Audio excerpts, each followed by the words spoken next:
Hello दोस्तों, welcome back to the channel. और आज हम करने वाले हैं स्टार्ट PGBP यानी profits and gains from business and profession. और हम इसके कॉन्सेप्ट्स देखने वाले हैं। सबसे पहले कुछ वीडियोस आएंगे कॉन्सेप्ट के बारे में, और उसके बाद के सारे वीडियोस आएंगे इसके इलस्ट्रेशन, और उसके बाद आएंगे टेस्ट और नॉलेज के क्वेश्चंस। तो जैसा हमने पहले किया था सैलरी हेड के साथ, हाउस प्रॉपर्टी हेड के साथ, सेम वैसे ही कॉन्सेप्ट पे हम करने वाले हैं यहाँ पर PGBP। तो बिना वेट किए स्टार्ट करते हैं। तो सबसे पहले मैं आपको बता दूं दोस्तों, profit and gains from business and profession में ये जो हेडिंग है उसमें बिजनेस एंड प्रोफेशन का क्या मतलब है। दोस्तों, बिजनेस एंड प्रोफेशन का मतलब है एनी बिजनेस और प्रोफेशन। कोई भी बिजनेस हो, कोई भी प्रोफेशन हो, उससे कोई भी फर्क नहीं पड़ता। बिजनेस के टर्म के अंदर क्या क्या आता है? बिजनेस इंक्लूड, बिजनेस के अंदर trade, commerce, manufacture, adventure, concern in the nature of trade, commerce और मैन्युफैक्चर, ये सारी चीज़ें बिजनेस के अंदर आती है। दूसरा प्रोफेशन। प्रोफेशन यानी क्या दोस्तों? प्रोफेशन यानी ऐसा काम जहाँ पर आपको कोई डिग्री लगती है, कोई लर्निंग लगती है, तो उसको हम बोलते हैं प्रोफेशन। अब प्रोफेशन के अंदर वोकेशन भी इंक्लूड है। ठीक है दोस्तों, अब एक बात मैं आपको बताता हूँ। पेंटर हो या स्कल्पचर हो या ऑथर हो या ऑडिटर हो या लॉयर हो या डॉक्टर हो या आर्किटेक्ट हो या फिर एस्ट्रोलॉजर हो, ये सारे प्रोफेशन के अंदर आते हैं, बिजनेस के अंदर नहीं आते हैं।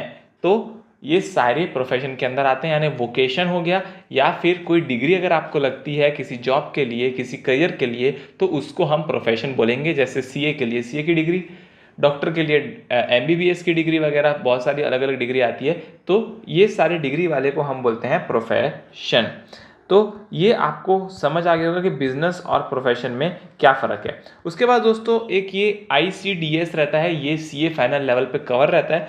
तो आपको एज सच इसको ज़्यादा तवज्जो देने की ज़रूरत नहीं है, बस ऊपर ऊपर से पढ़ लीजिएगा कि ICDS 1 से लेकर 10 तक कौन से होते हैं। ठीक है, और उन ICDS के हिसाब से हमको चलना है यहाँ पर। अब आते हैं दोस्तों हम सबसे important section number 28। Section number 28 क्या बोलता है? Income chargeable under this act. यानी सेक्शन नंबर 28 में वो चीज़ें लिखी हुई है जो चीज़ PGBP हेड में टैक्सेबल होने वाली है। ठीक है, अब हम देखते हैं कि सेक्शन नंबर 28 के अंदर क्या क्या लिखा हुआ है। सबसे पहला, इनकम फ्रॉम बिजनेस और प्रोफेशन।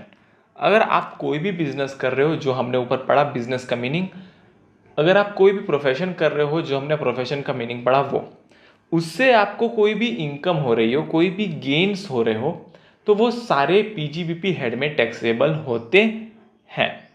अब एक बात मैं आपको बता दूं, मैंने आपको हाउस प्रॉपर्टी हेड में भी बताया था, अगर आपने कोई रेजिडेंशियल हाउस को लेट आउट किया है, अगर आपने कोई रेजिडेंशियल हाउस को लेट आउट किया है और वो करना आपका बिजनेस नहीं है, आपके पास प्रॉपर्टी पड़ी थी इसलिए आपने लेट आउट कर दिया, तो वो चार्जेबल होगा हाउस प्रॉपर्टी हेड में। पर दोस्तों, अगर आपका बिजनेस ही ये है कि आप घर को लेट आउट पे देते हो, ये आपका बिजनेस है, मेन बिजनेस है, तो इसको हम PGBP हेड में टैक्सेबल कर देते हैं। तो ये यहाँ पर लिखा हुआ है, आप पैराग्राफ में पढ़ सकते हो। उसके बाद अगर हमें बिजनेस में कोई भी कंपनसेशन मिलता है या कोई भी पेमेंट मिलता है, किस लिए मिलता है कंपनसेशन, किस लिए मिलता है पेमेंट, आइए देखते हैं। अगर आपने कोई एजेंसी ले रखी है, जैसे कि KFC, डोमिनोज, हल्दीराम्स, ये इसकी कोई एजेंसी ले रखी है, इसके कोई बिजनेस कर रहे हो आप, या फिर आपकी एजेंसी टर्मिनेट हो गई और टर्मिनेट होने की वजह से आपको कोई पैसा मिला, तो इन दोनों केस में आपकी जो इनकम है वो PGBP हेड में टैक्सेबल होने वाली है। इसके अलावा अगर आपका कोई भी टर्मिनेशन या modification of terms and condition होता है किसी भी कॉन्ट्रैक्ट में, और उसके चलते आपको कोई भी इनकम होती है, तो उस इनकम को हम रिलेटेड टू बिजनेस मानेंगे और PGBP हेड में टैक्सेबल कर देंगे। आई होप दोस्तों आपको ये इजी चीज समझ आ गई हो। उसके बाद थर्ड पॉइंट क्या बोलता है कि अगर कोई ट्रेड है, कोई प्रोफेशनल है या कोई एसोसिएशन है जो कोई स्पेसिफिक सर्विस दे रहा है अपने मेंबर को, जैसे कि चैम्बर ऑफ कॉमर्स हो गया या फिर institute of chartered accountants of India हो गया, ये अगर अपने मेंबर को कोई सर्विस दे रहा है और उसके बदले कोई पैसा चार्ज कर रहा है, चाहे वो बिजनेस के रूप में करे या किसी भी रूप में करे पैसा चार्ज, तो वो सब्जेक्टेड टू टैक्स है अंडर द हेड PGBP, चाहे वो इनकम डायरेक्ट हो या इनडायरेक्ट हो, इससे कोई भी फर्क नहीं पड़ता। फिर आते हैं दोस्तों पॉइंट नंबर 4 में। पॉइंट नंबर 4 क्या बोलता है, अगर आपको कोई भी इंसेंटिव मिल रहा है या फिर मिलने वाला है, क्यों मिल रहा है, क्योंकि आप कोई एक्सपोर्ट बिजनेस करते हो। आपको पता है एक्सपोर्ट बिजनेस में सरकार आपको बहुत सारे आकर्षक स्कीम देती है, तो उस स्कीम की वजह से आपको कुछ मिल रहा हो तो वो भी PGBP हेड में टैक्सेबल होगा। क्या क्या मिल सकता है आइए देखते हैं। सबसे पहला, profit on sale of imports entitlement. कोई एक लाइसेंस होता है इंपोर्ट करने का, अगर आपने वो लाइसेंस किसी को बेचा और उसके बदले में आपने कोई पैसा लिया, कोई प्रॉफिट कमाया, तो वो PGBP हेड में टैक्सेबल हो जाएगा। उसके बाद अगर आपको कोई कैश असिस्टेंस मिल रहा है कोई भी स्कीम में, गवर्नमेंट ऑफ इंडिया की कोई भी स्कीम के अंदर आपको कोई कैशबैक मिल रहा है, तो वो भी टैक्सेबल होगा PGBP में। तीसरा पॉइंट, कस्टम ड्यूटी या फिर एक्साइज जो है आपने पे किया और वो आपको ड्रॉबैक यानी वापस मिल रहा है, तो वो भी टैक्सेबल होगा PGBP हेड के अंदर।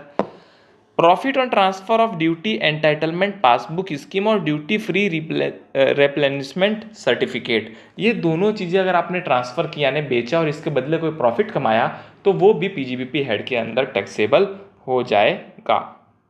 इसके बाद दोस्तों अगर आपको कोई गिफ्ट मिलता है, कोई स्कीम मिलती है, जैसे कि अगर आपको पता हो तो किराना दुकान में या फिर किसी रेस्टोरेंट में जब आप पानी बॉटल सप्लाई करते हो, अगर आपको अगर नॉलेज हो तो पानी बॉटल में स्कीम चलती है कि अगर आप 10 पेटी लोगे तो 1 पेटी फ्री, 15 पेटी लोगे तो 1 पेटी फ्री। तो ये सारी स्कीम जो है वो, या फिर कोई भी पैसा आपको मिल रहा है किसी स्कीम के अंदर, या कोई भी कैश या काइंड में कुछ भी आपको मिल रहा है बेनिफिट या परक्विजिट्स, तो वो PGBP हेड के अंदर में टैक्सेबल होने वाला है। ये था पॉइंट नंबर हमारा 5। फिर अगर कोई पार्टनरशिप फर्म है और उसके पार्टनर को इंटरेस्ट मिल रहा हो कैपिटल पे, सैलरी मिल रहा हो काम करने के लिए, बोनस मिल रहा हो, कमीशन मिल रहा हो या फिर रेम्युनरेशन मिल रहा हो, तो इन सारी इनकम को PGBP हेड की इनकम मानेंगे, deem to be the income from business. Right. अब दोस्तों अगर इसमें आप देखो interest, salary, bonus, commission, remuneration लिखा है, कहीं भी प्रॉफिट शेयरिंग नहीं लिखा है, तो अगर आप नीचे पढ़ोगे तो exemption of share income of A partner, अगर पार्टनर को प्रॉफिट मिलता है तो प्रॉफिट एग्जेम्प्ट है अंडर सेक्शन 10(2)A में। दोस्तों प्रॉफिट क्यों एग्जेम्प्ट है, क्योंकि प्रॉफिट पे टैक्स पार्टनरशिप फर्म पटाएगा, पार्टनर नहीं पटाएगा। तो जब एक बार ऑलरेडी इनकम पे टैक्स लग चुका है तो पार्टनर के हेड में वापस टैक्स लगने का कोई सवाल नहीं उठता। ठीक है दोस्तों, तो ये था आपका पॉइंट नंबर 6। पॉइंट नंबर 6 में दोस्तों एक आता है सेक्शन 40B, वो जब मैं आपको पढ़ाऊंगा तब मैं आपको बताऊंगा कि सेक्शन 40B में क्या होता है, कि कुछ लिमिटेशन है। अगर वो लिमिटेशन के ऊपर अगर आपने इंटरेस्ट, सैलरी, बोनस, कमीशन या रेम्युनरेशन जो है वो पार्टनर को दिया, तो जो ऊपर का पार्ट है वो पार्टनरशिप फर्म के हैंड में टैक्सेबल हो जाता है और पार्टनर्स के हैंड्स में एग्जेम्प्ट हो जाता है। अगर समझ आया तो ध्यान में रखो, नहीं समझ आया तो कोई बात नहीं, सेक्शन 40B में मैं आपको समझाने वाला हूं। फिर आता है दोस्तों पॉइंट नंबर 7, एनी सम वेदर रिसीव्ड या फिर रिसीवेबल इन कैश और काइंड, कोई भी पैसा आपको मिल रहा है कैश या काइंड में, क्यों मिल रहा है, for not carrying out any activity. आपको मैंने बोला कि मेरा जो ये ट्यूशन क्लास है, आपको यहाँ पर आसपास कोई ट्यूशन क्लास ओपन नहीं करना, इसके बदले में मैं आपको हर महीने 5,000 रुपये दूंगा। तो आप क्या बोलोगे, ये तो मेरी इनकम है पर ये मेरी बिजनेस की इनकम नहीं है, क्योंकि मैं बिजनेस ना करने के पैसे ले रहा हूँ। तो ऐसा नहीं है, अगर आपने पैसे लिए बिजनेस ना करने के तो भी वो PGBP हेड के अंदर टैक्सेबल हो जाते हैं, क्योंकि यहाँ लिखा है for not carrying out any activity in relation to any business और प्रोफेशन। या फिर दोस्तों सेकेंड पॉइंट बोलता है कि अगर कोई know how, patent, copyright, trademark, licence या ऐसा कुछ है जिसके बदले में आपको पैसे मिल रहे हैं, तो वो भी यहाँ पर PGBP हेड में टैक्सेबल हो जाएंगे। इसके बाद आते हैं दोस्तों एनी सम रिसीव्ड अंडर की मैन इंश्योरेंस पॉलिसी। की मैन इंश्योरेंस पॉलिसी, की मैन यानी बहुत ही इंपॉर्टेंट पर्सन। जब किसी बिजनेस में कोई इंपॉर्टेंट पर्सन रहता है तो उसके लिए पॉलिसी ली जाती है। तो की मैन इंश्योरेंस पॉलिसी अगर एम्प्लॉयर की है तो वो तो टैक्सेबल है, साथ ही साथ उसमें अगर कोई भी बोनस मिला है तो वो भी टैक्सेबल है एज इनकम फ्रॉम बिजनेस, अगर एम्प्लॉयर की कीमैन इंश्योरेंस पॉलिसी है तो। अगर एम्प्लॉय की है तो वो सैलरी हेड में टैक्सेबल होती है, और जहाँ पर एम्प्लॉयर एम्प्लॉय रिलेशनशिप नहीं है और फिर भी आपको कीमैन इंश्योरेंस पॉलिसी का कोई सम कोई बोनस मिलता है तो इनकम फ्रॉम अदर सोर्सेस में टैक्सेबल हो जाता है। इसके बाद दोस्तों, अगर आपके पास मान के चलो आपकी कोई सोने की दुकान है, सोने यानी गोल्ड, ये सोना नहीं गोल्ड की दुकान है। आपने क्या किया, आपके घर में कोई ज्वेलरी रखी थी, आपने उस ज्वेलरी को अपनी दुकान में ले गए बेचने के लिए। इसको हम बोलते हैं इन्वेंट्री को कन्वर्ट करना एज अ कैपिटल एसेट। या फिर मैं उल्टा बोलूँ, उल्टा यानी अगर आपके दुकान में कोई सोना रखा है, कोई गोल्ड रखा है, तो उसको आपने घर लेकर आ गए क्योंकि आपके घर में रिक्वायरमेंट थी, आपके घर में शादी थी, तो आप उस ज्वेलरी को घर लेकर आ गए। अब ये यहाँ पर सही कॉन्सेप्ट है, जब आप उस ज्वेलरी को अपने बिजनेस से अपने घर लेकर आ रहे हो तो उसको हम बोलेंगे इन्वेंट्री को कन्वर्ट करना एज अ कैपिटल एसेट। ठीक है, अब उस दिन जो फेयर मार्केट वैल्यू रहेगी उस गोल्ड की, उस फेयर मार्केट वैल्यू को हम सेल मानेंगे बिजनेस में, और जो कॉस्ट प्राइस होगी उसको माइनस करके जो प्रॉफिट आएगा वो पीजीबीपी हेड में टैक्सेबल हो जाएगा। फिर अगर आपने फ्यूचर में इस सोने को बेचा तो जो फेयर मार्केट वैल्यू थी वो आपकी परचेज प्राइस बन जाएगी, और उस दिन की सेल वैल्यू जो है वो आपकी सेल वैल्यू बन जाएगी। फिर दोनों को माइनस करके आपका कैपिटल गेन कैलकुलेट किया जाएगा। ठीक है दोस्तों, फिर देखो यहाँ पे लिखा है fair market value of inventory on the date of the conversion. जिस दिन हम इन्वेंट्री को कैपिटल एसेट में कन्वर्ट कर रहे हैं उस दिन की डेट को जो भी फेयर मार्केट वैल्यू है वो आपकी सेल वैल्यू मान ली जाएगी, और उसके हिसाब से आपको बिजनेस इनकम डिराइव कर लिया जाएगा।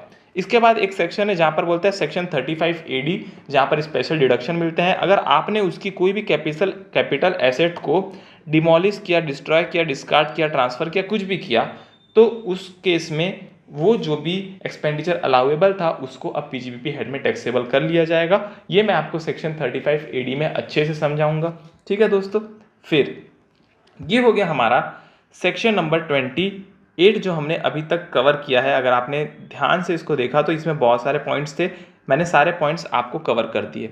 ठीक है दोस्तों, तो इतने इनकम जो है वो यहाँ पर टैक्सेबल होते हैं। अब एक आता है explanation to section 28 speculation business के ऊपर। दोस्तों स्पेकुलेशन बिजनेस यानी क्या?